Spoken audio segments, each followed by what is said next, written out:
urakeneye ubuzima busagutse, urakeneye ubugingo busagutse. None gute umuntu yokuzura mpemu yera afise inzigo? Gute umuntu yokuzura mpemu yera afise ishari? Gute umuntu yokuzura mpemu yera ari umuntu w'uburyarya? Ntibibaho. Kuko nimba ushaka ubuzima busagutse, nimba ushaka ubugingo busagutse, biragusaba kugendana umutima utakwagiriza ikibi. Nta jwi rimwagiriza ikibi. Muri we aranezerewe kubera yuko ari amahoro ahaciye hose. Ubutunzi buruta ubundi butunzi bwose wo kwifuza n'amahoro.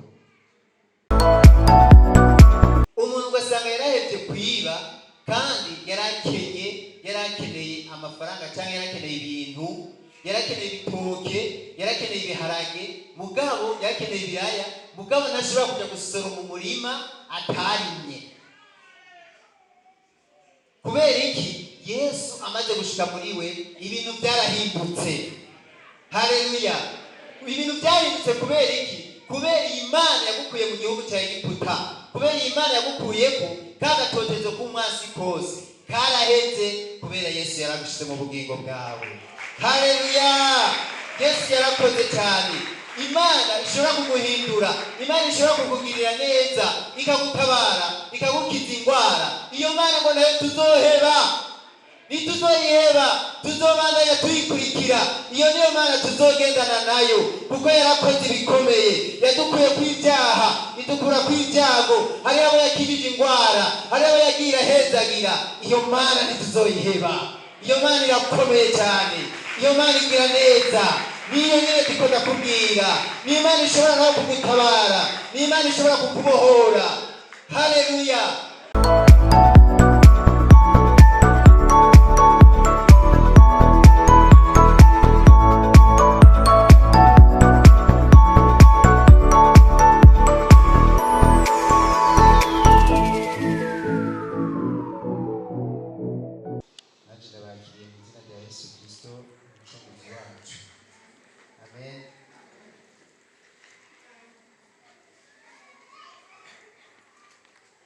Mbere yuko dusangira ijambo ry'Imana ry'uno munsi, abisengesho numvise twogira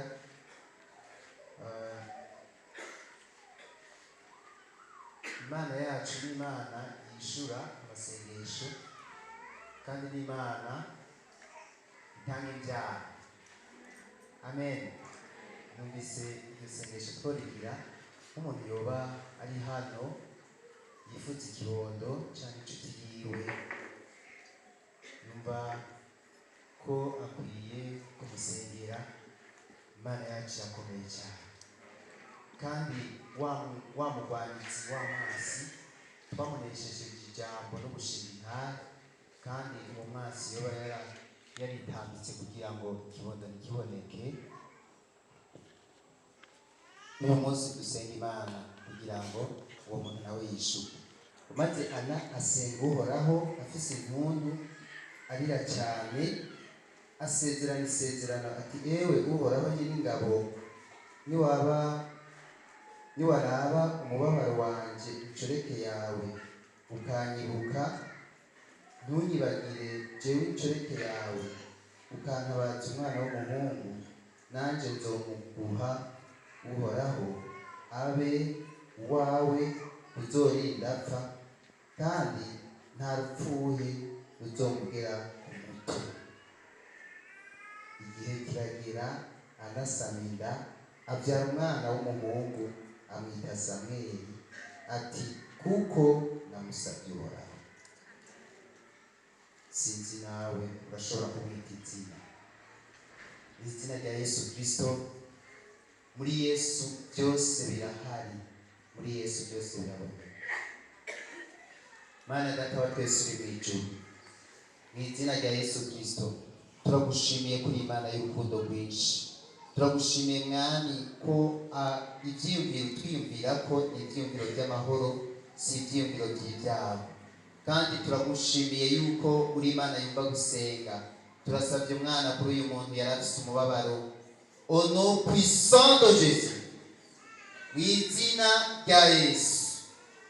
Kuko uri Imana itegekanya, kuko uri Imana itaburaniwe, kuko uri Imana ifise byose mu kiganza cyayo, kuko uri Imana ifise abana, kuko uri Imana imara umubabaro.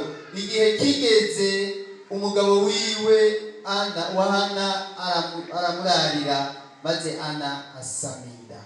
Mwami, ndaprokamye ugusamira k'uyu muntu mu izina rya Yesu Kristo umucunguzi wacu. Urakoze kuri Imana yumva gusenga, urakoze kuri Imana igira neza. Icubahiro cyose kikugarukeko, tubisenze mu izina rya Yesu Kristo umukunzi wacu, amen. Haleluya. Imana ishimwe cyane. Tunyaruke ijambo ry'uyu munsi. Numva nanjye ndabakiriye mu ijambo ry'Imana. Duhawe umunsi mwiza, umunsi mukuru mwiza. Genda wita umunsi mukuru iminsi yose dimanche, kuko tuba tuje guhimbaza Imana. Amen.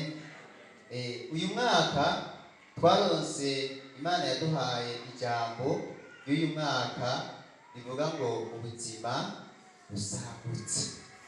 Amen. Ubuzima busagutse. Nakomeje kwiyumvira kuri iri jambo. Ikintu kugira gisaguke nuko kibanza kuzura. Iyo cyuzuye rero kirashobora gusaguka, ugasagurira n'abandi. Imana ishimwe cyane. Hanyuma rero muri uko gusagura, nuko rero umuntu abanza kurondera ukuntu yuzuza. Imana ishimwe cyane. Mbega none bokuzura ryari kugira umuntu agire ubuzima bwuzuye, hanyuma agasagura abamukikuje nabo bikamenyekana yuko uyu muntu afise ubugingo busagutse, cyangwa ubuzima bwiza, ubuzima bwo kwifuzwa, ubuzima bw'Imana, hanyuma nawe agasagurira abandi. Rero uyu munsi numvise twosangira ijambo rivuga ngo kugendana n'Imana ataburyarya. Kugendana n'Imana ataburyarya. Umuntu murashobora kugendana utazi kiri muri we, kuko umuntu aranyegeje cyane. Umuntu ntushobora kumumenya. Murararana, umugore wawe cyangwa umugabo wawe, abana bawe wabyaye, mugabo ntushobora kumenya ibiri indani muri bo. Ariko rero uyu munsi none kugira ngo abandi basagukirwe, baronke ibyo naronse, hanyuma nkabahako, byogenda gute? Byogenda gute kugira ngo umuntu ashobore gutanga ubuzima afise? Biroroshe, kubigaragara biboneka, biroroshe cyane, kuko umuntu urashobora kubona ari sawa, ukabona ko ari sawa nyine, ari umukunzi wawe, ari umuntu ushobora kugendana, kandi mwese mukavugana, ukabona ko mengo ni umuntu mwiza, kandi ibiri indani ashobora kuguhenda. Turemeza. Alo. Umuntu mu biboneka, mu kukuryoshya, mu kukuganiriza, ukabona ko ari amahoro, kandi mukafatanya urugendo, mukagendana, ariko muri we hari ibitameze neza.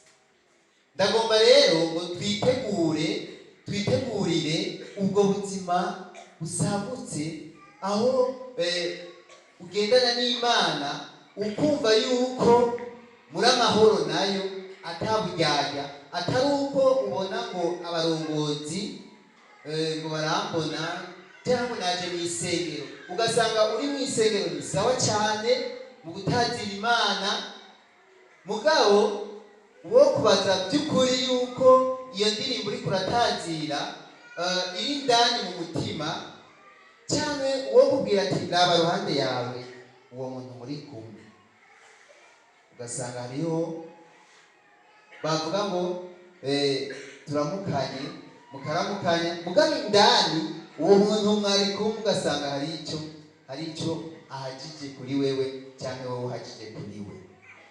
Ibyo bintu rero sinibaza yuko byoba bitubereye. Imana ishimwe cyane. Iki kintu cy'uburyarya muri Bibiliya kiravugwa cyane kuri abafarisayo n'abanyabwenge b'ibyanditswe. Reka dusome amajambo y'Imana muri Luka 12 duhere ku murongo wa mbere dushitse ku murongo w'indwi.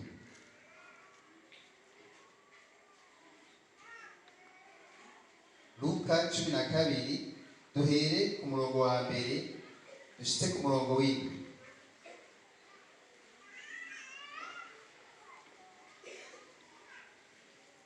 Muri icyo gihe ishengero ry'abantu ibihumbi byinshi rikoranira kuri we bakandagirana, ahera ku bigishwa biwe arababarira ati mwirinde umwambiro w'abafarisayo niwo buryarya.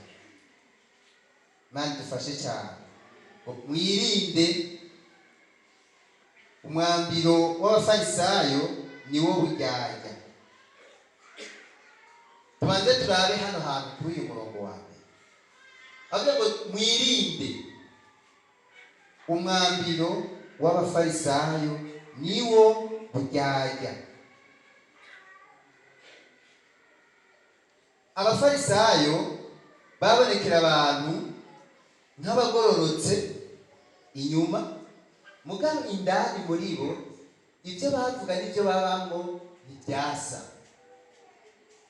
Rero birashoboka yuko ushobora kuza gusenga wumva amengo ni sawa inyuma, ariko indani muri wewe hariho ayandi mabanga ubitse atariyo.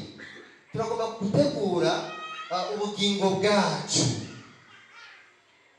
Biroroshe k'ubutumwa bwiza bwa kino gihe umuntu ashobora usanga henshi ugasanga bavuga iby'imigisha dushobora kuronka, hanyuma iyo migisha ariko irafise abayironka, kuko henshi muri Bibiliya usanga havuga ngo abagororotsi bazogirirwa uku n'uku n'uku. Hanyuma umuntu agasanga yinyegeje inyuma y'ibyo, akavuga yuko abantu bose kubw'ubuntu bw'Imana bazoronka ibyo byose. Umuntu agaca kumya ubwo buntu bw'Imana gusa, kandi ijambo ry'Imana rivuga ngo mbega tubandanye gukora ibyaha kugira ngo ubuntu bw'Imana bugwire, biragahera. Ni byiza rero yuko tumenya ngo mbega mu mutima wanje igihe ndi jenyene n'Imana yanje, mbega Imana inkontroye ubuzima bwanje, nta buryarya burimo.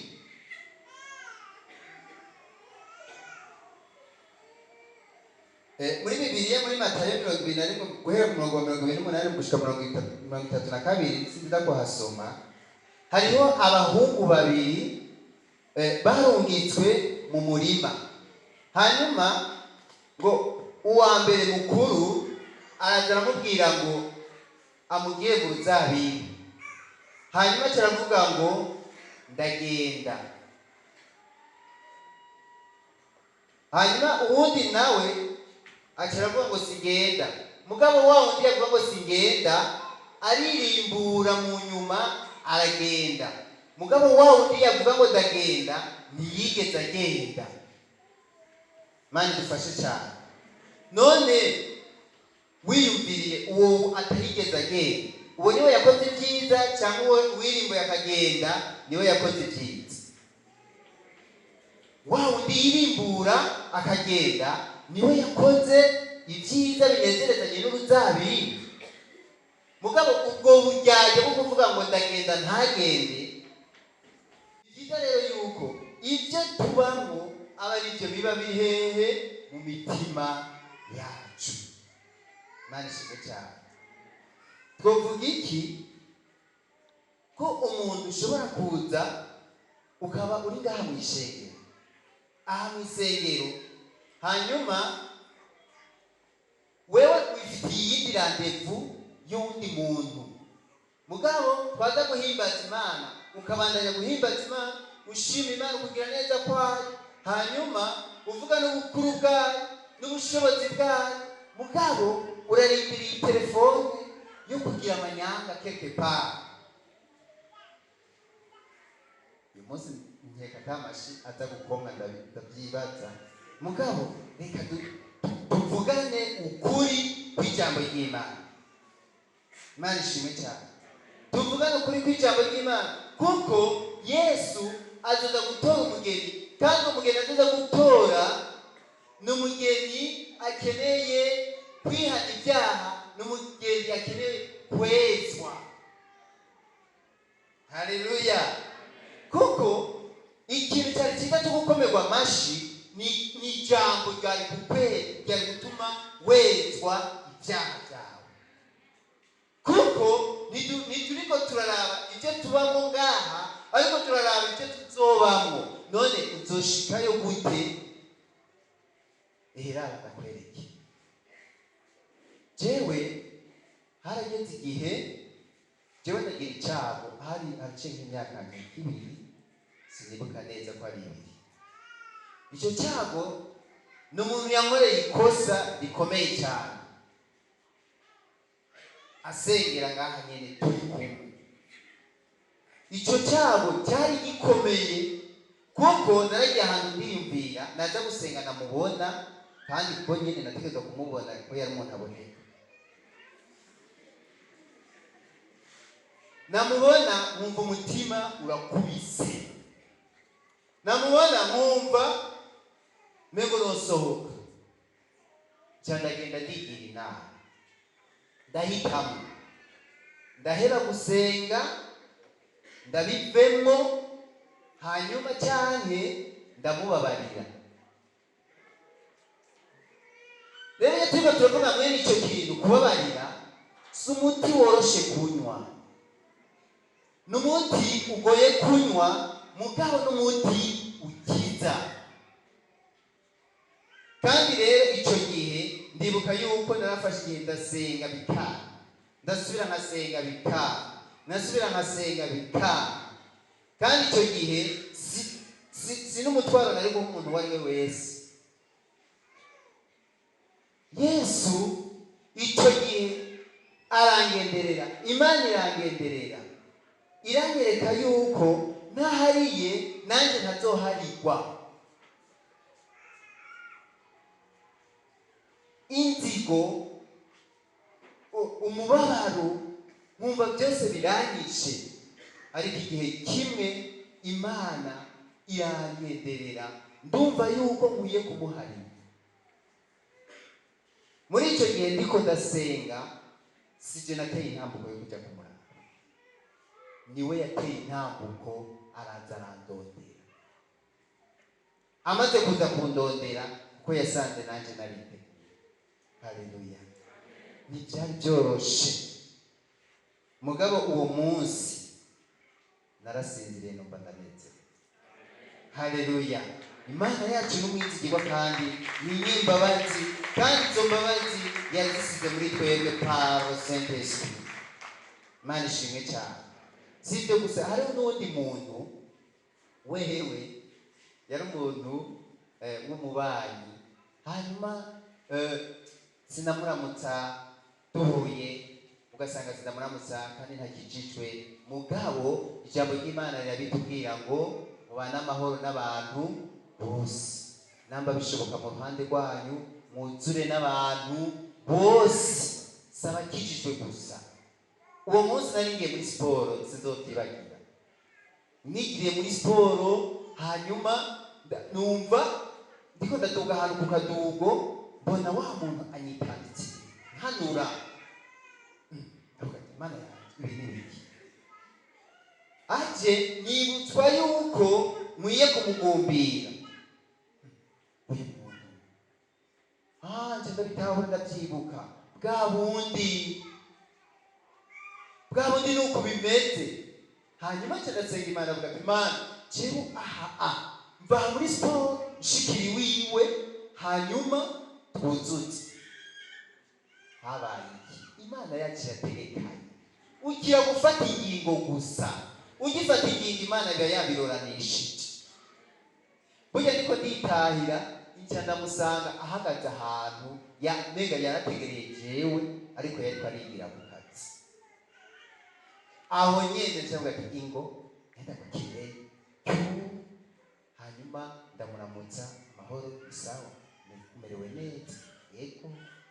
Nca ndamwigana ati jewe maze iminsi ndushe, numva ntamerewe neza kubera numva mengo iyo duhuye ndafise ikibazo. Urabona hariho amataka ya naya yabaye mu miryango. Ati rero numvise mu mutima wanje uyu munsi noza tukwiyizuza je nawe.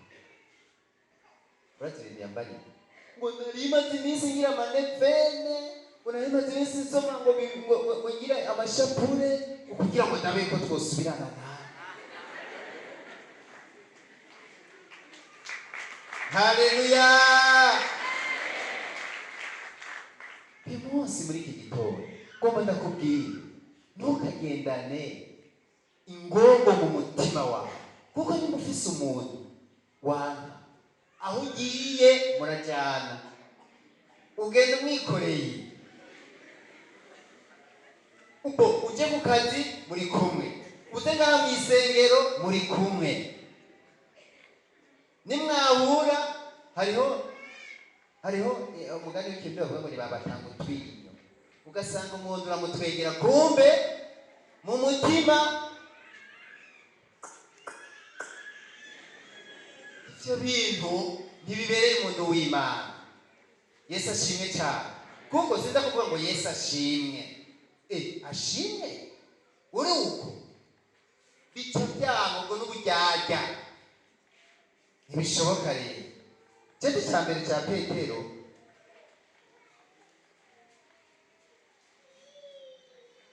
igice cya kabiri umurongo wa mbere.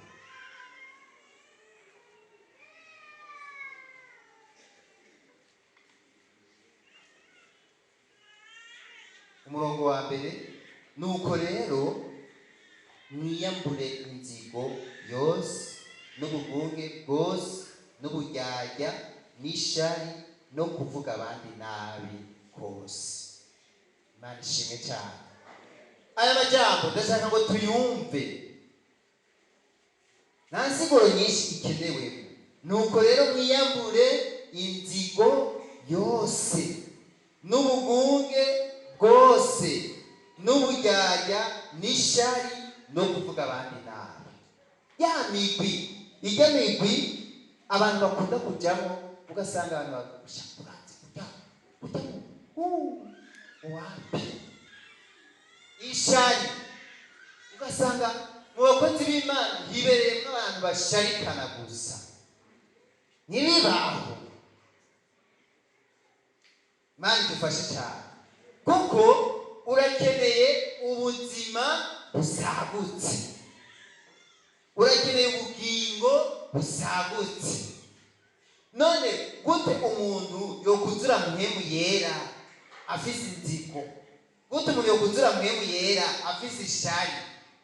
Gute umuntu yokuzura mpemu yera ari umuntu w'uburyarya? Ntibibaho. Kuko nimba ushaka ubuzima busagutse, nimba ushaka ubugingo busagutse, biragusaba kugendana umutima utakwagiriza ikibi. Imana ishimwe cyane. Kugendana umutima utakwagiriza ikibi. Nimba ufise ijwi rikwagiriza ikibi, ibyo bintu ukwiye guca bugufi, Imana ikagutabara nkuko nanje yantabaye. Amen. Imana ishimwe cyane. Nanezerewe ndiko ndasoma muri igice cya kabiri cya Timoteyo igice cya mbere, aho nabonye Pawulo akishimira cyane igice cya kabiri cya Timoteyo igice cya mbere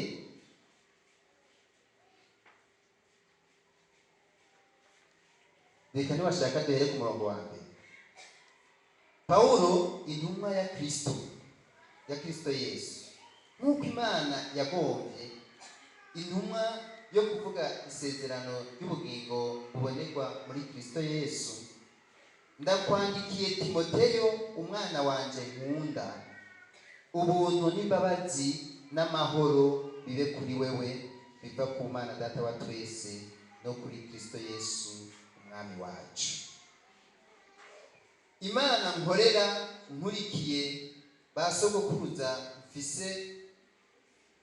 mfise umutima utanduye utari mw'ijwi rinyagiriza ikibi. Ndayishimira yuko nkwibuka ubudasiba uko nsenze ijoro n'umurango, nibuka amosozi yawe ngakumbura kukubona ngo nuzure umunezero. Murongo wa 5, kuko nibutse ukwizera kutari mu buryarya kuri muri wewe kwabanje kuba muri nyogokuru Lois no muri nyoko Euni, kandi ndazi ntakekeranya yuko kuri muri wewe nawe. Imana ishimwe cyane. Pawulo ariko arandikira Timoteyo aramubwira ngo wewe arazi yuko afise umutima utamwagiriza ikibi, arazi ko atajwi rimwagiriza ikibi mu mutima wiwe. Hanyuma naho akongera akizigira yuko na Timoteyo nawe nyene afise ukwizera kutarimo uburyarya. Biraryoshe iyo igihe umuntu yiyumvira yuko nta jwi rimwagiriza ikibi, muri we aranezerewe kubera yuko aramahoro ahaciye hose. Ubutunzi buruta ubundi butunzi bwose wo kwifuza n'amahoro. Sinzi ko mwemezanya nanje, hari inyuma turi kumwe. Yesu ashimwe. Abo hanze haleluya, Imana ishimwe. Nukuvuga ngo ibi bintu rero turabikeneye, kandi ko tubikeneye turabirondera. Tanga ufate ingingo umenye ngo nkwiye gukora iki kugira ngo ngire ubuzima busagutse, cyane kugira ngo iyi Mana turiko turagendana tugendane atajwi rinyagiriza ikibi mu mutima wanje. Hamwe uwo muntu avuga ngo jewe iby'Imana itanga byose, ukugira neza kw'Imana kose kurashoboye kunshikako kuko ntacyo Imana inshinja. Amen, amen. Numutugoye kunywa mugabo uranyweka. Ikindi kandi tubandanye kuri ya majambo muri Luka 12 tuhagaruke gato ku murongo wa 2. Mwumvirize rero inyishu Bibiliya ishitanga ngo urumva uyu acagwahera kubigishwa biwe arababarira ati mwirinde umwambiro w'abafarisayo niwo uryarya. Yahereye hehe? Kubigishwa biwe yahere, kandi kuba umwigishwa nagomba ndakubwiye kuba umwigishwa wa Kristo si ikintu cyoroshe.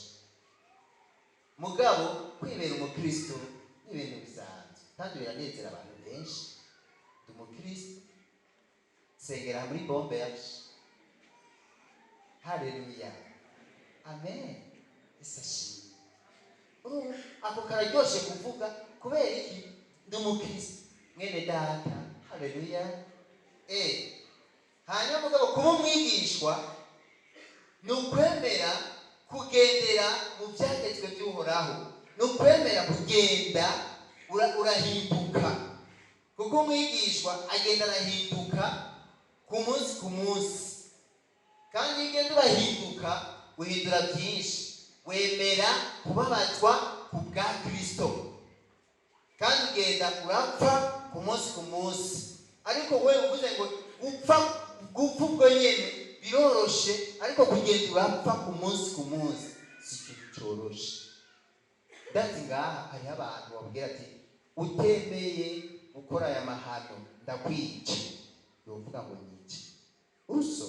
Hariho abovuga mugabo kugenda urapfa ku munsi ku munsi, guheba biri ugaheba biri, ugaheba umuhungu mwari mukundana kubera yagiye ashaka gukoresha ibyaha, ugaheba ajya amafaranga bagomba kukuzanira ya yandi bagomba gutanga ku giturire, ajya bijya byose biragoye guheba, ariko icyoroshe ni icyo kugukuraho.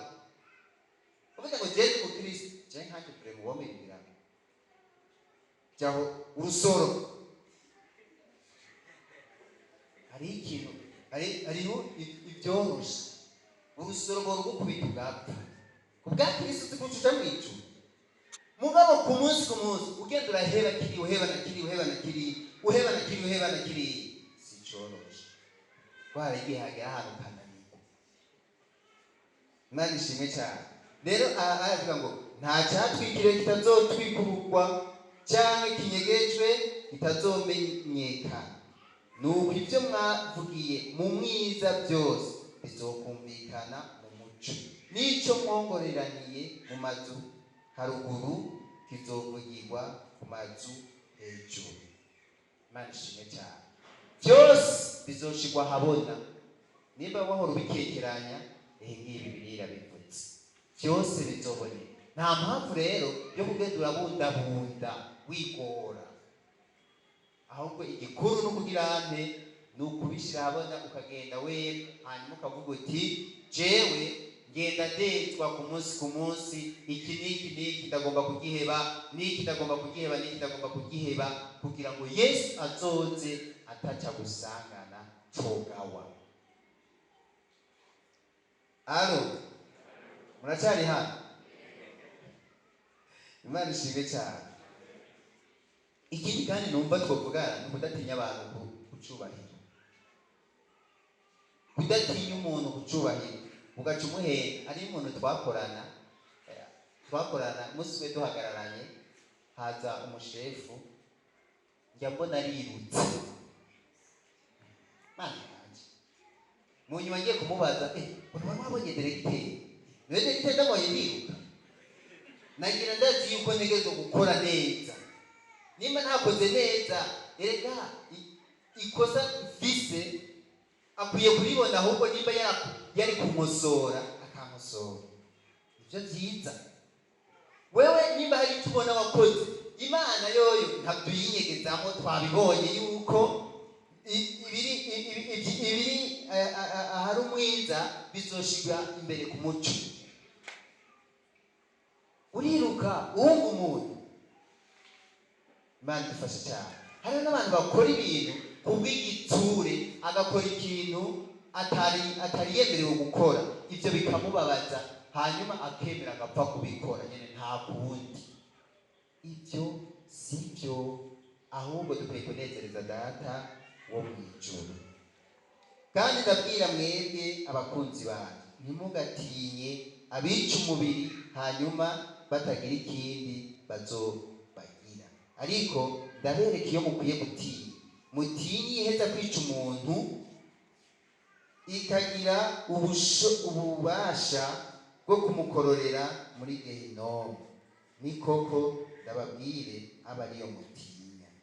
Mbega utunyoni dutanu ntitugugwa amavuta abiri, ariko kamwe muri two ntigahunduka imbere y'Imana. Ariko n'umushatsi wo ku mitwe yanyu wose warahanuwe. Ntimutinye, muruta utunyoni twinshi. Imana ihabwa icyubahiro. Aha twokomera amashyi Imana kuko haleluya, Imana ishimwe cyane. Donc niyo have rero wikontanta gutinya abantu ku cyubahiro, ariko ndagomba ndakubwire, nimba Imana izi utwo tunyoni,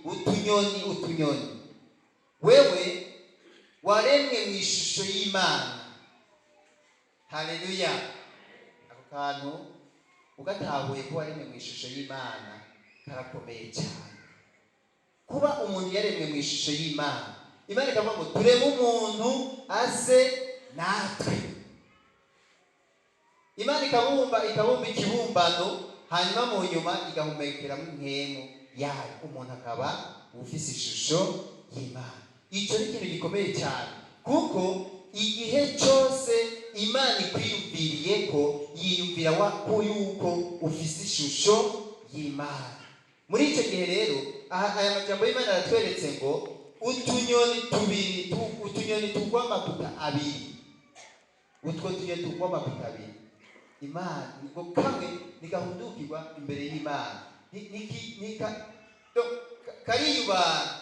Mugabo wewe urabona umushatsi wo ku mutwe, le nombre, igitigiri cy'umushatsi uri kuri wewe, Imana irakinze. None ufise ubwoba bw'iki? Ufise ubwoba bw'iki bwo gutinya abantu? Ufise ubwoba bw'iki bwo kugenda urabundabunda? Nta kamaro, nta namba, ahubwo ukwiye kunezerwa, ukwiye kwama ufise ibyishimo, kubera Imana murazinanye, irakuzi umerewe nabi, irakuzi hari ikigira gishike, kuko ni Imana iturinda ku murango no mw'ijoro, kubera iratuzi ugifise umubabaro yamaze kukubona. Kandi icyo yihutira, kuko imufise ko imigambi myiza, yihutira kugukiza no kukurokora icyagomba kukugirira nabi. Imana yacu rero ihabwa icyubahiro. Amen. Ikindi kandi numva twari dukwiye kubandaniriza ko tujya ku musozo, nuko iyi Mana yacu dukwiye kurondera kugenda turezwa, tugahinduka, tukihana. Kuko ushaka kugendana n'Imana birakenewe yuko usa nayo.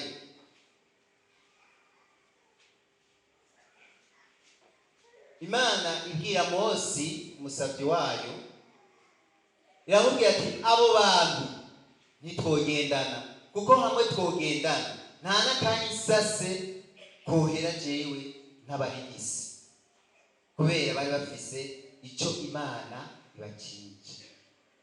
Mugabo abo bantu, Abanyisirayeli na Mose, bamaze kumva iryo jambo bagira umubabaro mwinshi.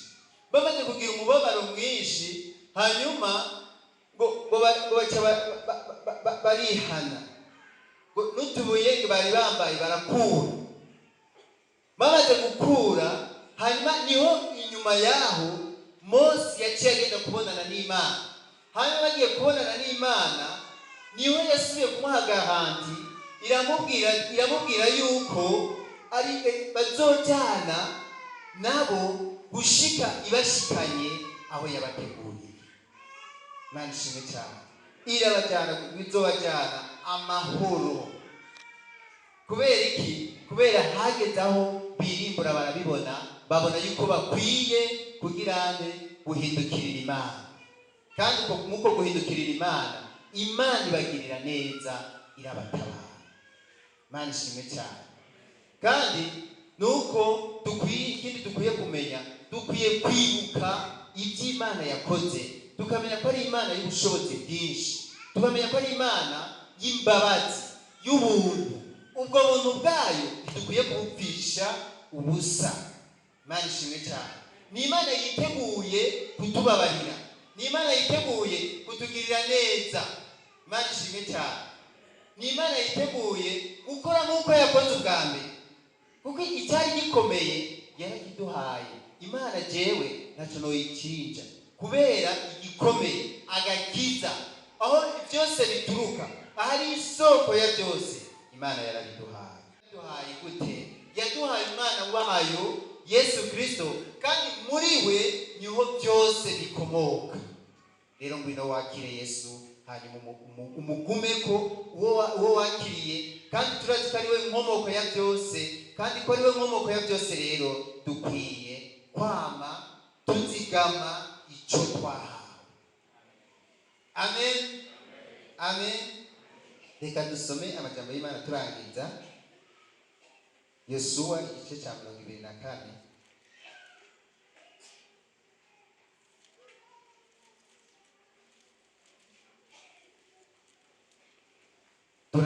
murongo wa 14 tugeze kwa 18.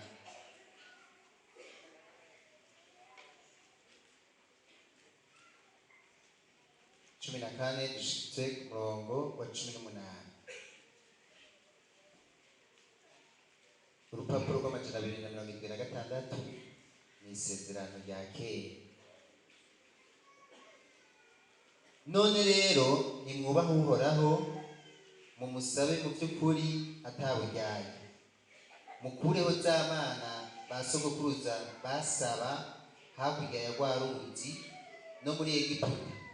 Uhoraho aba ariwe musaba, kandi namba mubona bibabangamiye gusaba Uhoraho, uyu munsi nimwitoranirize uwo muzosaba, namba ari za mana ba sogokuruza basaba hakurya ya rwa ruzi canke imana z'Abamori be n'iki gihugu murimwo, ariko jeho n'abo mu rugo rwanje tuzokwama tugendanira Uhoraho. Abantu baramwishura bati, guheba Uhoraho ngo dusabe izindi mana biragahera, kuko Uhoraho Imana yacu ariwe yadukuye mu gihugu cya Egiputa twe na ba sogokuruza, akadukura mu nzu y'ubuja, kandi agakorera bya bimenyetso bihambaye mu maso yacu, akatuzigama mu nzira zose twazananye no mu mahanga yose twaciyemo. Ikindi, Uhoraho yirukanye ya mahanga yose imbere yacu, bo n'Abamori baba muri iki gihugu. Nico gituma natwe tuzogendanira Uhoraho, kuko ariyo mana yacu. Imana yabicubaye. Amen. Imana ishimwe cyane. Aha naho turabona muri aya majambo ukuntu bibutse Abanyisirayeli, bibuka iby'Imana yabakoreye.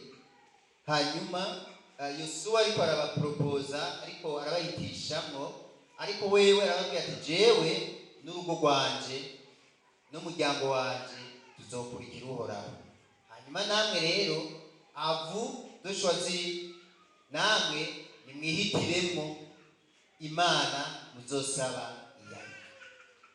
Ndabikugarukanyeko, nawe niwihitiremo imana ukwiye kugendana nayo iyayo. Imana ishimwe cyane. Bavuga ati rero abantu nabo bacavuga ati, no, imana tuzosaba baca barayivuga iyariyo, kuko kudasaba imana nyamana biragahera.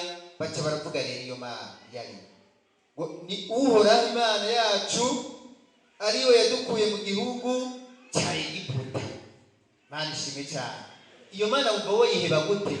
Imana yagukuye kwa kaboregwe, ugasanga wowe ntukiboregwa. Aho muri Rendi Vanderedi niho nashingiye ntawe ukuntu nigeze kunywa inzoga ziramerera nabi, baratwenga baruma, kubwo umwanya sinobisubiramo. Hanyuma ndiko ndabibabwira ndibuka, hanyuma njabona bwa bundi narahevye kunywa inzoga kandi ntabuze amafaranga yo kuzigura. Umuntu ugasanga yarahevye ubusambanyi kandi atabuze uwo basamba. Umuntu ugasanga yarahevye kwiba kandi yarakeneye amafaranga, cyangwa yarakeneye ibintu, yarakeneye ibitoke, yarakeneye ibiharage, mugabo yarakeneye ibiraya, mugabo ntashobora kujya gusora mu murima atarimye. Kubera iki? Yesu amaze gushika muri we ibintu byarahindutse. Haleluya. Ibintu byahindutse kubera iki? Kubera Imana yagukuye mu gihugu cya Egiputa, kubera Imana yagukuyeko kagatotezo k'umwasi kose karaheze, kubera Yesu yaragushize mu bugingo bwawe. Haleluya. Yesu yarakoze cyane. Imana ishobora kuguhindura, Imana ishobora kukugirira neza, ikagutabara, ikagukiza indwara. Iyo Mana ngo nayo tuzoheba, nituzoyiheba, tuzobandanya tuyikurikira. Iyo niyo Mana tuzogendana nayo, kuko yarakoze ibikomeye. Yadukuye kw'ibyaha, idukura kw'ibyago. Hari abo yakijije indwara, hari abo yagira hezagira. Iyo Mana ntituzoyiheba. Iyo Mana irakomeye cyane. Iyo Mana igira neza. niyo nyene ndiko ndakubwira. Ni Imana ishobora nawe kugutabara, ni Imana ishobora kukubohora. Haleluya. Kandi iyo Mana nyene niyo nyene ishobora kukwambika inkomezi ukagwana intambara, hanyuma maze kugwana intambara ugatsinda. Kandi si wewe wirata ko watsinze, ni Yesu ari muri wewe yatsinze. Icyubahiro n'iciwe ibihe byose. Haleluya. Kugendana n'iyo Mana biri ngombwa. Iyo Mana nyene iyo yagukuye muri Egiputa, iyo Mana yagukuye mu buja, uri umuja w'icyaha, hanyuma Imana ikakubohora. Iyo Mana weyiheba gute? Ni Imana igira neza, ni Imana y'ubushobozi bwose, kandi ni Imana ishobora kugukingira, ni Imana ishobora kwambika inkomezi ugaharira wa wundi nyene bwomengo ntibishoboka, ugaharira n'umuntu atarakwiye guharirwa. Hanyuma mugabo kuko wewe wamaze kwakira imbabazi z'Imana, urazi imbabazi z'Imana ukuntu zingana, urazi imbabazi z'Imana aho zigera. Izo mbabazi zimaze gushika muri wewe biciye muri Yesu, izo mbabazi nyene nizujana imbere y'umuntu yakugiriye nabi, ukamubwira ngo ndakubabariye, ukamubabarira kandi imbabazi yagusabye. Iyo Mana sinzoyiheba. Ukwiye gushiraho nawe iyo ngingo ukavuga ati iyo Mana nyene iyo nyene niyo tuzogendana, iyo Mana ikora ibyo niyo tuzogendana, kuko ni Imana yangiriye neza. Tuyicubahira iyo Mana irakomeye cyane.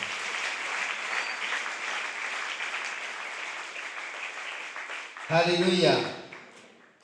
Iyo ugendanye na Yesu atabujyanya, hariho utuntu dukeyi nanditse.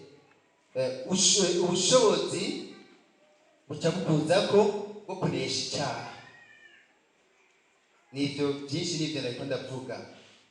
Ukanesha icyaha, ugasanga ibintu wahoramo byose byarahindutse.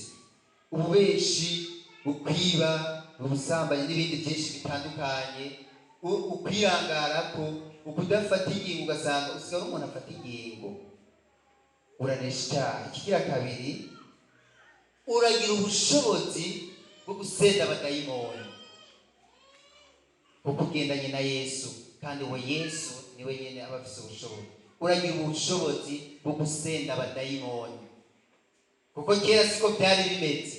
Mugabo imwe mu mbiduye uyu munsi ndagenda ngasenga hanyuma nkayisenda. Kubera iki? Yesu mu gutuma abigishwa biwe igihe yabararaza numa 10 yabwiye ngo ndabahaye ububasha ku mpemu zihumana n'ubwo kuzisenda. Haleluya. Twahawe ububasha bwo gusenda abadayimoni, bwo gusenda impemu mbi. Dufise ububasha rero ku mpemu zihumana. Haleluya. Turafise ubushobozi.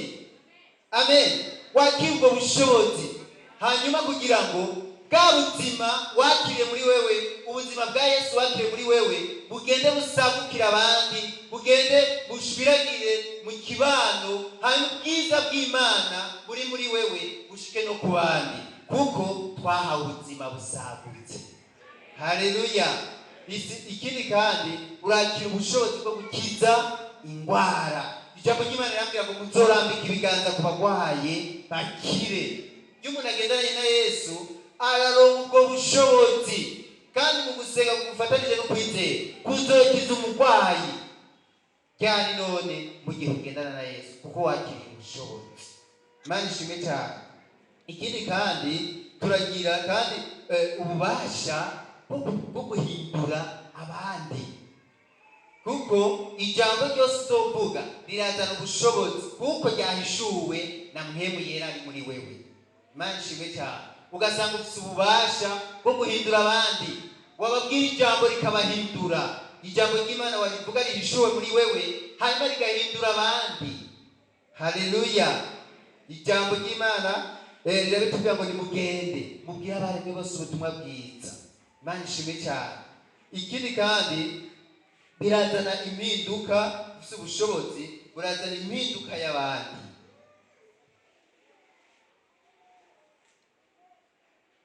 Ikindi kandi turashobora, ufite ubushobozi uragwana intambara hanyuma ukanesha. Amen. Yesu abahezagire cyane. Dusenge Imana.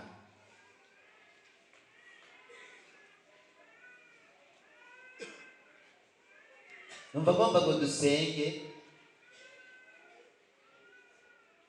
iki kintu. Numva ngomba ngo dusengere kuba umunyakuri wo mu mutima, kuba umunyakuri wo mu mutima. Abantu bose bari hano, uwo mwicaranye ibiri mu mutima we ntabyo nzi. Hariho akarorero niyumviriye, ako karorero niyumviriye sinzi ko gahava kabatwenza. Je namaze kwiyumvira, murabona je kuntu nambaye, Imana ishimwe cyane. Nambaye agakoti, iyi koti urayibona, n'agashati urakabona, n'agakaruvati urakabona. Ubu hari umuntu yobwira agahuzu ko munsi nambaye ukuntu gasa?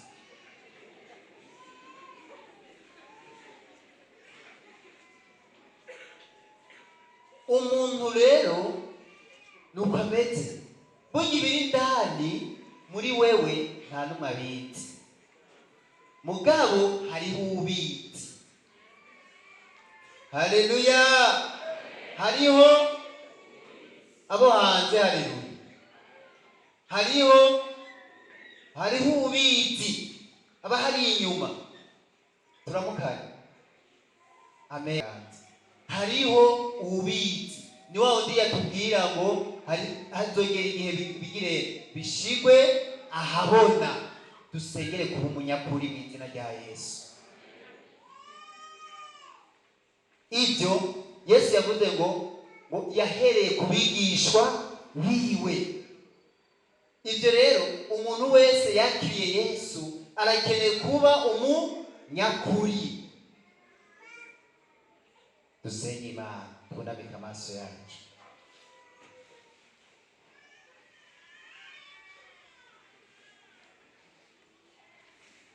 Mukiza numvise ijwi ryawe ry'imbabazi,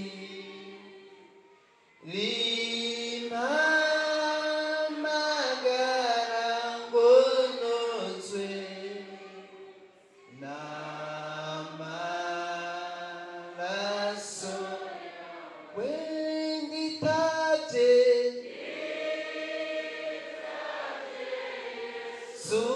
sundaje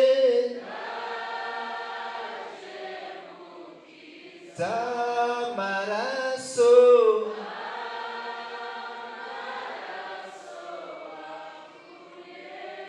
wanyonze anyozanumye ngo ndazi mufise ibyaha ngo byinshi mu mutima, ngo byose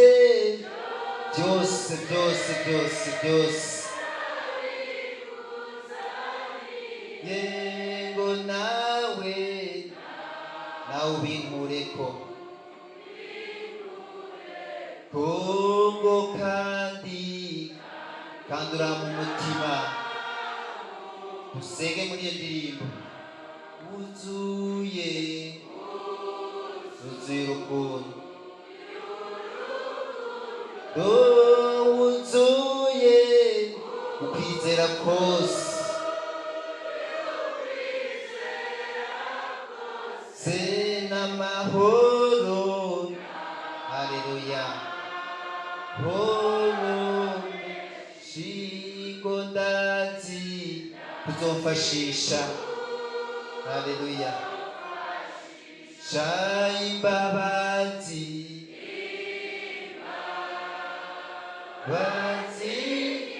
shingo ibyo byosezeraniye. Haleluya. Bizoshika byose senditabye twese twitaba umwami wacu Yesu Kristo, umushikanire umutima wawe wose ubyiyumviriye ko umubwire ati ndaje Yesu, ndagomba unkize, ndagomba untabare, ndagomba unkure kuri aka kaga, ndagomba ungirire neza. Wanyoze ayo zantunga. Reka twese twiyumvire, hari aho watoye ushobora guca bugufi imbere y'Imana. Ijambo ry'Imana twasangiye riravuga umutwe waryo uravuga ngo kugendana n'Imana ataburyarya. Ari ijambo rivuga ngo mbega ko yakweretse iciza icyo ari cyo ga yewe muntu. Hari ikindi uhoraho akugomba ko, hari ikindi akugomba ko, atari kugendera mu ijambo ry'iwe nyene, atari ukugira imbabazi, atari kugendana n'Imana wicishije bugufi. Raba wiyumvire uce bugufi. Mbega Yesu muriko muragendana gute? Imana yawe muriko muragendana gute? Haleluya. Ariko nongere ngire n'uyu muntu, birashoboka yuko utarakira Yesu, birashoboka yuko nawe utaramuha ubuzima bwawe kugira ngo mugendane, agenda arakuneshereza, agenda arakugwanira intambara, agenda aragukiza, agenda arakubohora. Jewe ubwa mbere ntaramenya Yesu, ntaramumenya ngo ngendane nawe, tutarasezerana, byarashoboka yuko umuntu yibera mu bintu ntamenye yuko ari na bibi, ariko umuco wiwe umaze gushika mu buzima bwanje, niho natanguye guhinduka, niho natanguye kumenya ukuri, kuko ijambo ry'Imana rivuga ngo muzomenya ukuri, ukuri naho kuzobaha ukwidegembya. Niba uri hano ukaba wumva nawe utarakira Yesu, ndagusaba uduze ikiganza, abandi bariko barisengera, nawe uduze ikiganza tuce tugufasha gusenga mu buryo budasanzwe. Ukaba utarakira Yesu, ushaka kwakira Yesu nawe uduze ikiganza guca, hanyuma tugufashe gusenga. Wiyumvire, mbega Yesu aragirana isezerano, abari hanze namwe mwese murimwo n'abari ndani, hari ushaka kwakira Yesu, duze ikiganza guca. Ubwo rwango usanga umuntu yanka abandi, ntibishoboka ko wewe wovyihezanya, ariko warakiriye Yesu, mwemu yeragendana nawe akagenda aragufasha. Rero ndagusaba uri hano uduze ikiganza tugufashe gusenga, Yesu nawe akubohore, akugirire neza. Hariya hanze ndabona umwe, duze ikiganza rwose, n'abandi mwumva mushaka kwakira Yesu. Yesu abahezagire cyane, duza abariko baraduza, Yesu abahezagire, Yesu abahezagire cyane. Abaha inkomezi, nawe ndagusaba wiyumvire, burya wamubona umuntu mu bantu udashobora no kumuramutsa, wa wundi ubona ko mengo byaragoranye, hariho byinshi wowe udashobora kwishoboza, mugabo avec Jésus, muri kumwe na Yesu bizoza biragenda neza. Duze ikiganza cyane abashaka kwakira umwami Yesu kugira bafashe muri urugendo. Ni urugendo twatanguye kandi rurakomeye, Yesu niwe azogenda aradufasha. Duza nawe kugira mugirane isezerano yo kugendana nawe. Sinzi ko hari ubundi, nawe ntusigare, Yesu umuha ubuzima bwawe. Duze ikiganza cyane. Reka ndabasaba batugije mu byaguruke kugira ngo tubasengere Imana. Ni ibintu byiza cyane, muhisemwe neza. Tsinda Satani mu izina rya Yesu, mumutsinde kugira ngo hanyuma muze mwakire Yesu. Karibu hano.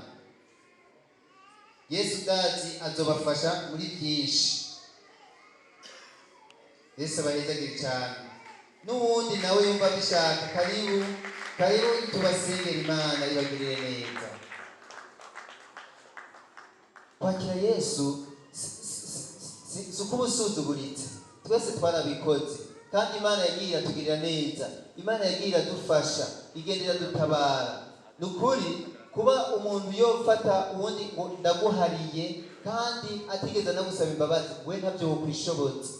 Cyane kuba umuntu washaka kurwana intambara ariko we ntubishobore, ubwa Yesu amaze gushika muri wewe birashoboka. Ntawe udashaka kuza kugira ngo tumusengere. Uwundi umwe yoba ashaka kuza yakire Yesu.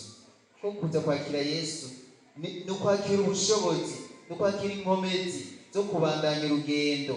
Ntutinye, Satani ntaguhende. kuko satani wewe akomeza kukubwira kongorera, akwereka ko mengo wowe usuzuguritse, mengo sibyo, mengo ni ibintu by'abantu bagayitse, sibyo. Twebwe twese ntitugayitse kandi twarakiriye Yesu kandi twagiye tubona ukugira neza kwiwe. Yesu aguhezagire cyane. Nimba nawe urimo, ndakwinginga mu rukundo rw'Imana, ntutahane iyo ngogo, ntutahane ubwo buruhe. Urashaka amahoro, urashaka umunezero, ngwino wakire Yesu aguha amahoro. Ngwino Yesu umwakire, akugwanirire hajya mu rugo rwawe. None nubona ko mu rugo byanze, nubona yuko umubano w'abandi mengo simimeze neza, wibaza ngo ni kubera iki? Ariko nk'uwo kwakira Yesu azokufasha, byose bizogenda neza. Karibu nawe, ntutinye. Hariho amajwi agomba kusubiza hasi. Uwo ni satani, ndamutsinze mu izina rya Yesu, nakurekure. Ngwino wakire Yesu, arakugirira neza. Ngwino wakire Yesu, ubone gutabarwa. Yesu ni mwiza, Yesu agira neza. Yaraduhinduriye amazina, yaraduhinduriye ibihe. Uyu munsi turabidegenja. Twari imbata za satani, yadukoresha uko yigombeye. Mugabo tumaze kwakira Yesu, byarahindutse. Byarahindutse. Naba wa muntu mubana ko byagenze. None niyo ari mbore, mugabo rabo uyu munsi byarahindutse. Ngwino satani mutsinda. Tsinda satani utega, tugufashe gusenga. Maramata. Nawe muri hanze, umuntu yumva akwiye kwakira Yesu, ashike hano tumusengere. Yesu abahezagire cyane. Reka dusengane nawe bari hano umwanya. Hanyuma mugabo ukumva ufise ikibazo, uze kuza abakozi b'Imana bagusengere. Ni wowe wasigaye mu ntebe. Yesu abaho umugisha mwinshi. Turabakeje mwebwe muri hano imbere, mwisemo neza, mwisemo umugabane mutazokwama, kandi muhisemo ubushobozi buzogenda burajyana namwe aho mugiye hose. Yesu ndabarongore muri iri sengesho. Mwami Yesu, ndagushimiye cyane. Muri iki gitondo numvise ijambo ryawe ryo kugendana nawe ataburyarya. None Mwami Yesu, uko Mwami uri umunyembabazi nyinshi, ndaje imbere yawe, ndaje ngo umbabarire, ngo unkize ibyo satani yanyubatsemo byose kugira ngo binkuremo. Mwami Yesu, ndakwakiriye, umbere umwami, umbere umukiza, unyandike mu gitabo cy'ubugingo, umfute mu gitabo cy'urupfu. Ibyaha byanje byose, ibyo nzi n'ibyo ntazi, byose ndabikuzaniye ngo bimbabarire. Umbabarire Mwami, umpa amahoro, umpa umunezero. Ibyahora bingora byose ndabikuzaniye, kuko wishitse ko ibyaha bya bose. Wavuze ngo niwamara kumanikwa uzokwikwegera ko bose. Nanje ndaje, ungirire neza Mwami, untabare, umpa amahoro, umbabarire cyane kubw'ubuntu bwawe bwinshi. Urakoze kunyemeye, guhera uyu munsi ndicare mu gishasha, ndi umwana w'Imana. Amen. Reka tubasengere. Mana Data wa twese uri mu ijuru, mu izina rya Yesu Kristo, ndaguhaye icyubahiro kandi ndagushize hejuru Mwami. Ndagushimiye ineza yawe, ndagushimiye ubuntu bwawe no kugira neza kwawe Mwami.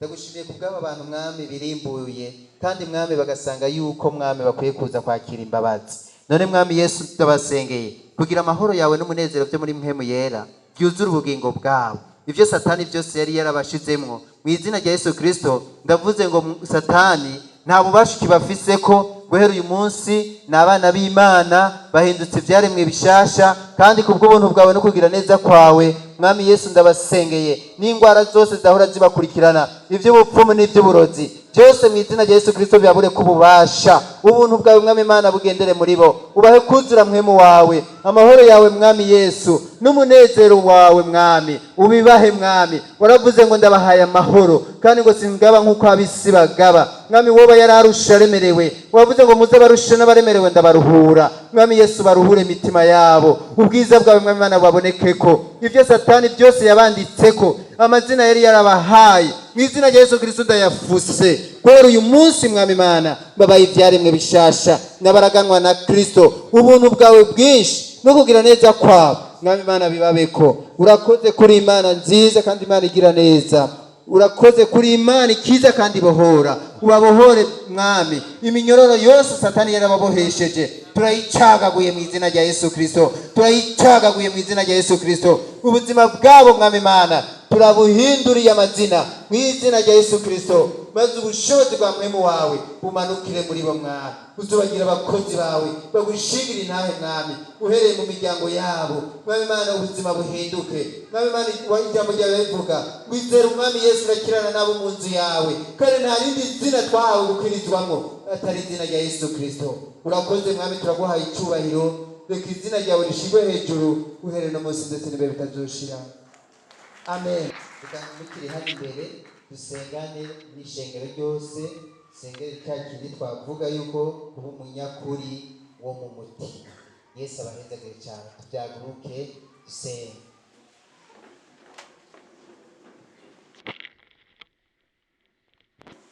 Mana data wa twese uri mu ijuru, mu izina rya Yesu Kristo turagushimiye kandi turaguhaye icyubahiro mwami. Uri Imana ihambaye kandi uri Imana ikomeye. Ni wowe mwami wabanye n'Abanyisirayeli ukabacana mu bikomeye byinshi, wabacanye mu kiyaga gitukura, kandi mwami no mu bugaragwa babanye nawe. Warabagiriye neza mu bitandukanye mwami, kandi wakoze ibitangaza byinshi mu maso yabo. Barabyitegereza baca bashiraho mwami Imana bafata ingingo, baravuga ngo ntituzoheba gusenga, ntituzoheba kugendanira uhoraho Imana yacu, kuko bakubonye ku bwiza bwinshi mwami. None mwami ndasenganye n'ishengero ryawe mwami, umuntu yitahuye mwami Imana akabona yuko mwami Imana arakwiye ku mwami Yesu guhindukira, kugira ngo mwami Imana asubire agirane isezerano nawe, yuko mwami akwiye mwami Imana gufata ingingo yo kugendana nawe. Ndasenganye mwami Imana n'uwo muntu yoba mwami Imana yarafise ikimuruhije, yoba yarafise ikimugoye, haba kwaba mwami Imana kudaharira, haba mwami Yesu ukutumvira, haba mwami Yesu kutagendera mu ijambo ryawe. Mwami ndasenze mwami Imana kino gitondo ubuzima bwiwe mwami Imana ndabuzitiriye, kugira ngo buhinduke none hano mwami Yesu Kristo, kugira ngo mwami afate ingingo yo kugendana nawe, ataburyarya buri mu mutima wiwe, atanziga afise. Mwami Yesu afise amahoro yawe. Mwami ndasenge umuntu yarabuze amahoro kuko bamugiriye nabi, kuko mwami Imana yagiriye nabi abandi. Mu izina ryawe ngera mwami Yesu Kristo, mwami ndasenze ngo muno munsi nyene ingingo zifatwe zo kugenda guhindurirwa amazina, zo guhindurirwa ibihe. Amahoro yawe yuzure mu mitima y'abantu bawe, umunezero wawe mwami Imana wuzure muri bo, icyubahiro cyawe cyamamare mwami. Ugire neza ishengero ryawe mwami, uwoba yaraburaniwe nawe nyene ndamusengeye mwami Imana kugira ngo mucire inzira, kuko uri Imana ica inzira hatari inzira. Niwe wakoze ibya mbere mwami. Mwami Imana waduhaye agakiza, uduha umwana wawe Yesu Kristo mu gihe gikwiye. Mwami Imana arazaducungura abari imbata z'ibyaha, abari mwami Imana bafite ibyaha bikabije n'abafite ibindi byaha badatahura, abari mu mwiza mwinshi. Umuco wawe waraturasiye, none mwami Imana turidegembya, turamahoro, turanezerewe. Mwami ndasenze kugira ngo umuntu yarayabuze yakira amahoro. Turatuye intsinzi, turatuye intsinzi, turatuye intsinzi kuri babandi bose bari batsikamiwe n'icyaha. Ndatuye intsinzi, ndatuye kubohoka, ndatuye gukira, ndatuye mwami amaraso yawe ku ishengero ryawe. Reka izina ryawe mwami Imana rishigwe hejuru. Turagukomeye amashishimwe, turakuvugirije impundu, turakiriye umunezero, turakiriye ububasha, turakiriye ububasha bwo gutsinda ibyaha, turakiriye ububasha bwo gutsinda abadayimoni, turakiriye ububasha bwo gutsinda ibyaha n'ibyago no gukiza indwara, mu izina rya Yesu Kristo umwami wacu. urakoze mwami, turagushimiye ineza yawe no kugira neza kwawe kwinshi. Reka mwami ubwiza bwawe butwikira ishengero ryawe, maze mwami Imana ubaye gukayangana mu izina rya Yesu Kristo. Utugire umuco, utugire umunyu, kugira ngo mwami Imana tugende tumurikira mwami Imana amahanga abatarakumenya, kugira ngo bakumenye. Uzuze ijambo ryawe mu mitima yacu, akanwa kacu kuzura ijambo ryawe, kugira ngo mwami tugende turagushingira intahe, bimenyekane kuri Imana y'agakiza kacu. Urakoze, ni mu izina rya Yesu Kristo tubisenze twizeye, amen.